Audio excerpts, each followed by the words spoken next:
हम मौजूद हैं निगो हसनपुर में, जहां पर हमें भाजपा के प्रत्याशी चुनाव प्रचार करते हुए मिले। आइए इनसे कुछ बातचीत करते हैं। सर नमस्कार। नमस्कार जी। सर आज किन किन गाँव का आपने दौरा किया है? देखिए, आज ये मलावन और करतला बेल्ट को मैं कर रहा हूँ। आसपुर से लेकर के सैदपुर, लाडडुरवारा, निगो हसनपुर इस गाँव में हूँ। बहुत अच्छा रिस्पांस है। पब्लिक के अंदर भाजपा की स्वीकारता है। मोदी जी और योगी जी के लिए अथाह प्रेम है। और जिस गांव में मैं खड़ा हुआ हूँ इसे निगो हसनपुर कहते हैं।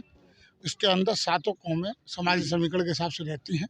आप स्वयं सर्वे करेंगे तो लोगों की आवाज़ में आपको महसूस हो जाएगा कि भारतीय जनता पार्टी ने जो सबका साथ सबका विकास का नारा दिया था, उसके तहत जो काम किया है उससे लोग संतुष्ट हैं और भारतीय जनता पार्टी के प्रति उनका समर्पण भाव है। सर आप भाजपा के प्रत्याशी हैं, एटा विधानसभा से। आपके विपक्ष की जो प्रमुख भूमिका निभा रहे हैं वो बसपा व समाजवादी पार्टी निभा रही है। जो दोनों के प्रत्याशी हैं उनमें आपस में काफ़ी तनाव चल रहा है। आपको लगता है कि इसका भाजपा को लाभ मिलेगा? देखिए, हर प्रत्याशी का अपना एक चाल चरित चेहरा होता है, पार्टी की अपनी विचारधारा होती है, उसी पर पूरा चुनाव होता है। वर्तमान में त्रिकोणीय चुनाव चल रहा है, विचारधाराओं की लड़ाई है और मैंने बताया प्रत्याशियों का चेहरा है। और पब्लिक के अंदर जो कार्यशैली हमारी सरकार की रही है उसकी स्वीकारता है। वास्तविकता यही है कि टक्कर तो रहती है, लेकिन अधिकतम पर कौन जाता है ये आप सर्वे करेंगे तो आपको स्वयं पता लगेगा। तो सर समाजवादी पार्टी के प्रत्याशी हैं, उनका आप पर बार बार एक आरोप रहता है कि आप जनता ने आपका तिरस्कार कर दिया पंचायत चुनाव में।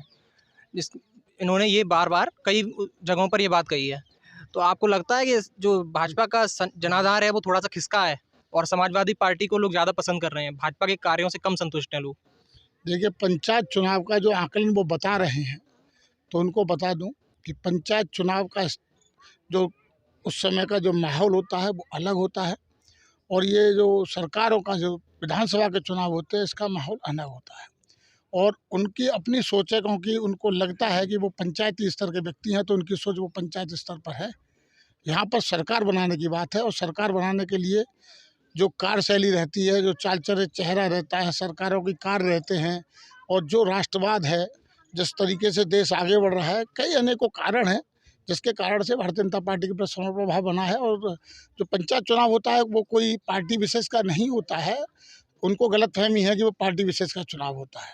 वो समर्थित होते हैं, एक ही पार्टी के कई प्रत्याशी होते हैं, एक ही विचारधारा के अंदर एक एक गांव के अंदर 10-10 प्रत्याशी खड़े होते हैं। पंचायत चुनाव में भी एक एक विचारधारा के 10-10 प्रत्याशी होते हैं।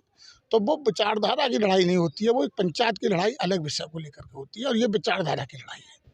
और विचारधारा की लड़ाई में आप ये मान लीजिएगा, हम आधे से भी ज़्यादा में हम हैं, उनके में जितना है उसमें भी हमारी विचारधारा हावी है सर। आज सर भारतीय जनता पार्टी ने अपना एजेंडा प्रस्तुत किया विधानसभा चुनाव को लेकर। उसमें उन्होंने दावा किया कि छात्रों को स्कूटी वितरण की जाएगी। जब अभी के मौके पर जब जो स्मार्टफोन और टैबलेट का भी वितरण नहीं हो पाया है, वहाँ पर ये दावा आपको कितना सही लगता है? आपको ये संज्ञान होना चाहिए पत्रकारिता के तहत कि हम लोगों ने जो उस समय जो मोबाइल देने की बात हुई है मेधावी छात्रों को, उसका बजट भी पास कर दिया है और वो बच्चे चिन्हित हैं और वो जो प्रक्रिया है उसके तहत वो मिलेंगे ही मिलेंगे। हमारी कोई घोषणा नहीं होती है, हम जो कार्य कहते हैं उसका बजट का प्रोविज़न पहले ही कर देते हैं। हमारा कार्यशैली अलग है और हमने कहा ना, ये हमारे घोषणा पत्र नहीं है। हमारे लिए मान लीजिए यही हमारा धर्म है, यही हमारा कर्तव्य है। जो हम कहते हैं उसको हम करते हैं और जो हम लोगों ने लोगों के लिए जो अपना प्रस्तुतिकरण दिया है उसको पूर्ण रूप से हम निभाएंगे, ये हम आश्वस्त करते हैं।